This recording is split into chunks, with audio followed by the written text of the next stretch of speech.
Students भाई कैसे हो आप सभी? मजे आ रहे हैं या नहीं? देखिए 7 फरवरी को आपका एग्जाम होने वाला है और मैं बिल्कुल जानती हूँ कि टेंशन बनी हुई है ना? टेंशन है, बहुत सारी एक्साइटमेंट भी हो सकती है बहुत से लोगों को, बहुत सारे लोग नर्वस भी हो सकते हैं, बहुत बच्चे हो सकते हैं कि मतलब मैम समझ नहीं आ रहा क्या करे क्या ना करे, कहाँ से पढ़े कैसे पढ़े, हम पहले पढ़े नहीं या इतना समय हमने पढ़ भी लिया है तब भी अभी हमारे टॉपिक्स नहीं कवर हो पा रहे हैं या हम प्रैक्टिस नहीं कर पा रहे। तो बहुत सारे सवाल आप लोगों के मन में आते ही होंगे, आ रहे होंगे और टेंशन तो बहुत सारी बनी ही हुई है। बस इसीलिए मैं आज आप लोगों के लिए आई हूँ और आज मैं आपकी थोड़ी सी टेंशन दूर करने वाली हूँ हिंदी विषय को लेकर, है ना? जैसा कि मेरा विषय हिंदी है तो उसके बारे में मैं आज आपसे ढेर सारी बात करने वाली हूँ और आपकी सारी प्रॉब्लम को दूर करने वाली हूँ। ठीक है, बात क्या होगी? बात ये होगी कि कौन-कौन से टॉपिक पढ़ने चाहिए, आखिर आएगा कहाँ से, क्या ज़रूरी है, क्या कुछ ऐसे भी टॉपिक्स हैं जिन्हें छोड़ दे तो चल जाएगा। मतलब बहुत टेंशन नहीं लेनी उनके बारे में, है ना? सो हम उन टॉपिक्स की बात करने वाले हैं आज। तो बेसिकली वीडियो को नाम दे देते हैं रणनीति। रणनीति क्या होनी चाहिए आपके पेपर की, आपके लिए, ठीक है? वो हम इस वीडियो में डिस्कस करने वाले हैं। बहुत ज्यादा देर नहीं करेंगे, फटाक से शुरू करेंगे। क्या हमारी परीक्षा की योजना यानी क्या रणनीति अपनानी है आप लोगों को, ठीक है? इस बारे में डिस्कस करेंगे। सबसे पहले हम ये जानेंगे कि आपकी परीक्षा की संरचना क्या है, बेसिकली आपका पेपर कैसा आता है ना? 4 टॉपिक है कहीं ना कहीं। देखिए विज्ञान है, गणित है यानी मैथ्स है और हिंदी अंग्रेजी, ये 4 टॉपिक आपको पढ़ने होते हैं। हमारा विषय क्या है यानी मेरा विषय क्या है, वो है हिंदी। ठीक है, तो इसके बारे में फुल डिटेल्ड बात होगी। अब एक बार देख लेते हैं कि साइंस कितने मार्क्स की आती है। आपके 35 मार्क्स की साइंस रहती है, 35 मार्क्स की ही मैथ्स होती है एंड 15 और 15 मार्क्स की आपकी हिंदी और अंग्रेजी होती है। यानी ये दोनों ही ऐसे टॉपिक्स है जहां से आप ज्यादा से ज्यादा नंबर स्कोर कर सकते हैं, वो भी बहुत आसानी से। ठीक है, बहुत मुश्किल नहीं है इनको पढ़ना समझना या याद रखना। ठीक है, पहली बात ये तो यहाँ से आप आसानी से 12 प्लस मार्क्स गेन कर सकते हैं, हिंदी से भी और अंग्रेजी से भी। दोनों टॉपिक्स आपके ऐसे टॉपिक्स है जहां से आप मार्क्स बनाएंगे अपने। चलो फिर हिंदी की बात करने आए हैं तो हिंदी की बात करके बढ़िया से जाएंगे। हिंदी का पेपर थोड़ा हम समझ लेते हैं किस प्रकार का वो रहेगा, क्या पैटर्न होता है पेपर का, कहाँ से कितने क्वेश्चन क्या आते हैं। ठीक है, तो हिंदी में आपके जो कुल अंक है वो है 15। ठीक है, 15 नंबर का आपका ये पूरा पेपर आएगा हिंदी का, जिसमें 1 से लेके 15 तक आपके प्रश्न आते हैं। ठीक है, अब इन 15 प्रश्नों में भी आपका एक गद्यांश जरूर आता है। ठीक है, गद्यांश जरूर रहेगा जिससे आपके 5 क्वेश्चंस आएंगे ही आएंगे। ठीक है ना, 5 क्वेश्चन आपके गद्यांश से आने वाले हैं। अब बचे कितना, आपके 10 क्वेश्चन। तो वो जो आपके 10 सवाल है ना बच्चों, वो आपके आएंगे व्याकरण से। तो इसका मतलब व्याकरण का एक बहुत बड़ा पोर्शन आपके पेपर में आने वाला है। ठीक है, हम लगभग लगभग 15 से 16 टॉपिक्स हिंदी में पढ़ते हैं व्याकरण के आपके, तो व्याकरण का पोर्शन बहुत बड़ा होने वाला है आपका। ठीक है, तो 10 सवाल यहाँ से बनते हैं और हर किसी की जो मार्किंग है वो एक ही रहेगी, यानी एक एक नंबर का हर आपका क्वेश्चन है, तो 15 नंबर इस तरीके से आपके बन जाते हैं। ठीक है, 5 प्रश्न गद्यांश के होते हैं, जो आपके गद्यांश में से प्रश्न पूछे जाएंगे वहीं से ढूंढ के वहीं से मतलब आपको टिक मार देने हैं। मतलब इतने आसान 5 नंबर है ना ये, तो ये 5 नंबर आपको पूरे के पूरे लेने ही लेने हैं। आप गद्यांश में गलती कर ही नहीं सकते, वो एकदम ओपन बुक टेस्ट की तरह है आपके लिए। ठीक है, तो ये तो मतलब आप समझ लो ये बोनस है आपका कि 5 नंबर आपके ये पक्के जरूर होने चाहिए। बचे आपके व्याकरण, तो आज अब मैं आपको कुछ ऐसे टॉपिक्स बताऊंगी जिनको अगर आप बढ़िया से पढ़ लेंगे तो कम से कम आप 12 नंबर,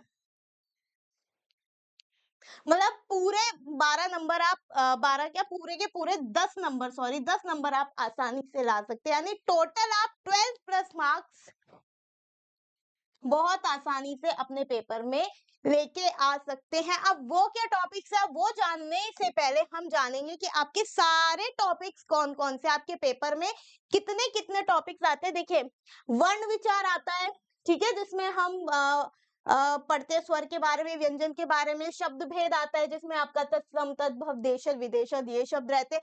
फिर संज्ञा, सर्वनाम, विशेषण, क्रिया, काल, काल से क्वेश्चन आ जाएंगे। वाक्य के से क्वेश्चन आएंगे जिसमें हम सरल, संयुक्त और मिश्र वाक्य पढ़ते हैं। उसके बाद आपका वाक्य शोधन यानी गलत वाक्यों को सही करना, इस तरीके का जो आपका टॉपिक है। फिर उपसर्ग और प्रत्यय, ठीक है? लिंग एवं वचन। इसके बाद आपका आता है समास। समास भी आपके सिलेबस का हिस्सा है। विलोम, पर्यायवाची तो बहुत जरूरी है ही। मुहावरे और लोकोक्ति भी बहुत इंपॉर्टेंट है, ये भी बहुत इंपॉर्टेंट है। संधि विच्छेद बिल्कुल आता है। वाक्यांश के लिए एक शब्द, श्रुति संभिन्नार्थक और वर्तनी अशुद्धि, तो ये सभी आपके वो टॉपिक्स हैं जो हम पढ़ चुके हैं, अभी तक हम पढ़ते आ रहे हैं पिछले 6-8 महीनों से, ठीक है? ये आपके कंप्लीट विषय हैं, सारे टॉपिक्स हैं। अब हम जानेंगे कि इनमें से कौन-कौन से वो टॉपिक्स हैं जो आपको बिल्कुल भी नहीं छोड़ने हैं, पढ़ के ही जाने, यानी आपके सारे इंपॉर्टेंट टॉपिक्स जहां से प्रीवियस ईयर में बहुत सारे क्वेश्चंस बने हैं, बहुत सारे क्वेश्चंस पूछे गए हैं, ठीक है? तो अब हमें वो वाले टॉपिक्स देखने हैं जिसमें से जो जो टॉपिक मैं आपको बताऊंगी आप वो चाहे तो नोट करते जाइएगा, क्योंकि यहाँ से क्वेश्चन पीवाईक्यू में जरूर आया है, तो आप इसे मिस नहीं कर सकते हैं। इन टॉपिक से बिल्कुल भी नहीं कर सकते। कुछ इंपॉर्टेंट है, कुछ वेरी वेरी इंपॉर्टेंट टॉपिक है, तो वो मैं आपको दोनों आराम से बताती हूँ। देखिए, वर्ण विचार से देखा गया है कि एक क्वेश्चन, ठीक है, वर्ण विचार से एक क्वेश्चन जरूर आता है। इसी तरीके से शब्द भेद यानी जिसमें आप तत्सम, तद्भव, देशज, विदेशज पढ़ते हैं, यहाँ से भी एक क्वेश्चन बन ही जाता है, ठीक है? पर्यायवाची और विलोम बिल्कुल भी मिस नहीं करना, इसको आप वेरी वेरी इंपॉर्टेंट में डालिए भाई। अगर ये इंपॉर्टेंट है तो ये वेरी वेरी इंपॉर्टेंट है, और उससे भी कहीं ज्यादा very very very very important आपका लोकोक्ति और मुहावरे, क्योंकि पिछले कई सालों के पेपर में यहाँ से क्वेश्चन आया ही रहा है। मतलब इसे तो स्टार कर दो आप, ये वैसा वाला टॉपिक है, तो इन दोनों को तो बिल्कुल भी नहीं छोड़ना है, करना ही करना है। वर्तनी से क्वेश्चन जरूर आता है, वर्तनी से क्वेश्चन जरूर आएगा 1 नंबर का, ठीक है? वही वाक्य की शुद्धि से भी पूछ लिया जाता है, किसी किसी साल में नहीं भी पूछा है, लेकिन वर्तनी बहुत इंपॉर्टेंट है। वर्तनी की शुद्धि से सवाल आएगा, मतलब आएगा, ठीक है? इसके बाद संज्ञा, सर्वनाम, विशेषण, क्रिया। संज्ञा, सर्वनाम, विशेषण से एक एक क्वेश्चन आ जाता है, मतलब पूछ लेते हैं कि ये शब्द किस विषय, किस पद भेद का है, कहाँ से है, क्या है, इस तरीके के, ठीक है? तो ये पर्यायवाची, विलोम, मुहावरे, लोकोक्ति और वर्तनी तो बहुत ज्यादा इंपॉर्टेंट है, मतलब आप इसको स्किप नहीं कर सकते। उनके अलावा ये टॉपिक्स भी आपको जरूर पढ़ने हैं। इसके बाद आते हैं संधि विच्छेद से, यहाँ से भी एक प्रश्न बन ही जाता है। समास से एक प्रश्न जरूर बनता है, और वाक्यांश के लिए शुद्ध शब्द से एक प्रश्न जरूर बनता है, ठीक है? ये वो टॉपिक्स है जहां से एक एक क्वेश्चन जरूर आ जाता है। और कई बार देखा गया है पीवाईक्यूज में कि मुहावरे और लोकोक्ति से 2 क्वेश्चन के सवाल 2 नंबर या 3 नंबर से भी आ जाते, 3 नंबर का क्वेश्चन आ सकता है। मतलब ये आपका 2+ वाले टॉपिक है जहां से 3 सवाल पूछ लिए जा सकते हैं, ये भी आपका 2+ में कह दूंगी इसको, तो इसीलिए मैंने इनको वेरी वेरी इंपॉर्टेंट में मार्क करवाया है। तो ये कुछ वो टॉपिक्स है बच्चों जो आपको छोड़ने नहीं है, अच्छे से पढ़ने हैं, और वेरी वेरी इंपॉर्टेंट वाले टॉपिक्स तो और भी ज्यादा ध्यान से पढ़ने हैं। जैसे काल का आपका टॉपिक है, ठीक है? काल का आपका टॉपिक है जहां से क्वेश्चन पूछ रहे थे कि ये जो वाक्य है किस काल से संबंधित है, या कौन सा काल है, ये इसको परिवर्तित कीजिए, इस तरीके का भी आपसे सवाल कहीं ना कहीं पूछ लिया जाता है, ठीक है? तो ये वो कुछ टॉपिक्स हैं। अब गद्यांश की बात करते हैं, ठीक है? कि गद्यांश आपका एक ही आना है, ठीक है? एक गद्यांश आएगा 5 मार्क्स का, 5 मार्क्स का एक गद्यांश आपका आने वाला है, तो उसके कुछ विषय कैसे रहेंगे, मतलब अगर आपको एक आइडिया लग जाएगा तो आप उनकी प्रैक्टिस अच्छे से कर सकते हैं। जैसे सामयिकी यानी आपके करंट जो भी टॉपिक चल रहे हैं, चाहे वो पोल्यूशन का है, ठीक है, चाहे वो किसी की वॉर का है, चाहे वो कुछ नया हुआ है वर्ल्ड में, उसके बारे में कोई न्यूज हो सकती है, कुछ भी। इसके अलावा साइंस वाइज यानी विज्ञान से कुछ भी साइंटिफिक कोई भी घटना हुई है या कोई कहानी है, वो आ सकती है। दार्शनिक यानी आपका फिलोसफिकल, है ना, कोई भी आपको फिलोसफी की का कैसा भी आ सकता है, किसी त्योहार के बारे में भी हो सकता है, कुछ भी हो सकता है इसमें। सामान्य विज्ञान यानी एकदम आपकी जो जनरल साइंस है, वो कोई भी प्रसिद्ध पर्सनालिटी, किसी भी फेमस पर्सनालिटी के बारे में पूछा जा सकता है, मतलब वहां से आ सकता है। कोई भी इंफॉर्मेटिव और कोई भी फिक्शन भी हो सकता है, कोई कहानी खुद से बना के दे दी गद्यांश में। तो बेसिकली आपको क्या करना है, गद्यांश को बहुत अच्छे से पढ़ते हुए चलना है, तो आपके जो 5 नंबर है उन्हें कोई नहीं रोक सकता। मतलब ये 5 नंबर में बार बार आपको बोल रही हूँ, आपका बोनस है भाई, ये बोनस नहीं छोड़ना है। अब रणनीति क्या होनी चाहिए, आपको कैसे प्रैक्टिस करनी चाहिए, क्या करना है आपको ये 15 नंबर लेने के लिए। मैं तो कहती हूँ फुल मार्क्स हमको गेन करने हैं, ठीक है। आपको डेली रिवीजन करना है भाई, रिवीजन और प्रैक्टिस, ये दो हथियार हैं आप लोगों के विजय होने के, ठीक है। रिवीजन एंड प्रैक्टिस क्यों, क्योंकि टॉपिक्स हम सारे अच्छे से पढ़ चुके हैं, हमने बहुत अच्छे से सबकी क्लासेस की, आपके अभ्यास भी करवा दिया, सब हुआ अच्छे से। अब आपको बहुत अच्छी रिवीजन रखनी है, और रिवीजन में भी आपको ट्राई करना है कि डेली आप कम से कम 2 टॉपिक की रिवीजन को लेकर चले। 2 नहीं ले जा सकते, कोई बात नहीं, आप 1 टॉपिक कर लीजिए, ठीक है, कोई इशू नहीं है। अभी बहुत टाइम है, आपके कुल मिला के 15 से 16 टॉपिक्स बनते हैं। रोज भी आप 1 टॉपिक उठाएंगे, 1 घंटे भी उसको पढ़ेंगे और 1 घंटे फिर उसका आप प्रैक्टिस करेंगे, ठीक है। कुल 2 घंटे अगर आप उस टॉपिक को देते हैं, क्या बोलते हैं, मॉडल पेपर सॉल्व करेंगे आप, एआईएमटी देंगे आप, ठीक है, आप प्रैक्टिस क्वेश्चंस करेंगे, पीवाईक्यू सॉल्व करेंगे, तो कहीं ना कहीं आपकी रिवीजन और प्रैक्टिस दोनों ही साथ साथ चलेगी।